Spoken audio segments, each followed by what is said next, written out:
Hello and welcome to Nolly Goodfellow, a channel where I talk Nollywood and sometimes non-Nigerian African movies too, like today.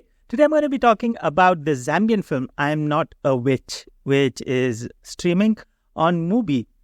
This is the second Zambian film that I'm going to be talking about on this channel. The first was Can You See Us, which is streaming on Netflix. That was about an albino kid and the social stigma that he suffers.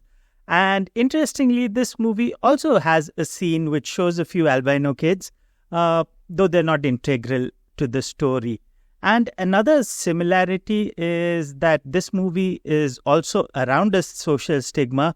And as you can guess from the name, it is about modern day witches. From what I've gathered online, though it is illegal, it is still a practice to this day where some women are accused of being witches, mostly older women, and these women are then kept in social confinement. This movie is a fictional tale that borrows from this practice and presents a very interesting and satirical commentary on it. It has been written and directed by Rungano Nyoni. The movie starts with a group of tourists who are taken to show a group of witches with white ribbons attached to them.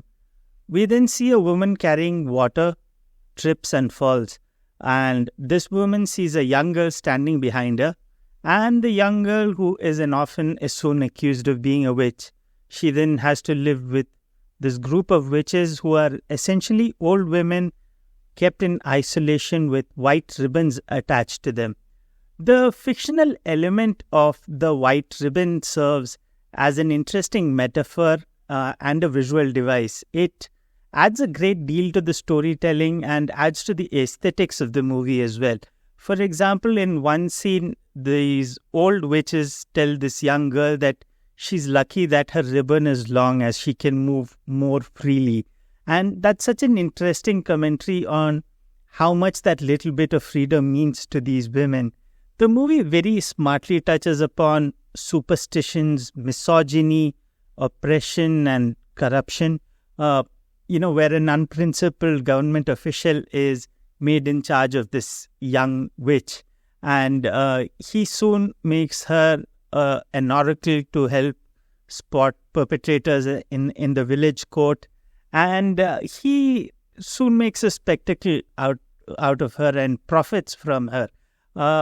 Though the movie's approach is very art film-like, with those long pauses and wide shots and all of that, it still is beautifully peppered with some light moments, like an old man whose phone rings at the wrong time and it rings out loud playing a nursery rhyme and he struggles to switch it off. Those kind of nuances have been beautifully brought into the film. And there's this scene where a woman comes to sell wigs and she says that this is a Nicki Minaj style or a Kim Kardashian style. And while these are more explicit jokes, I mean, not of course in the vulgar sense, there is a lot of humor, or a major part of the humor is rather implicit.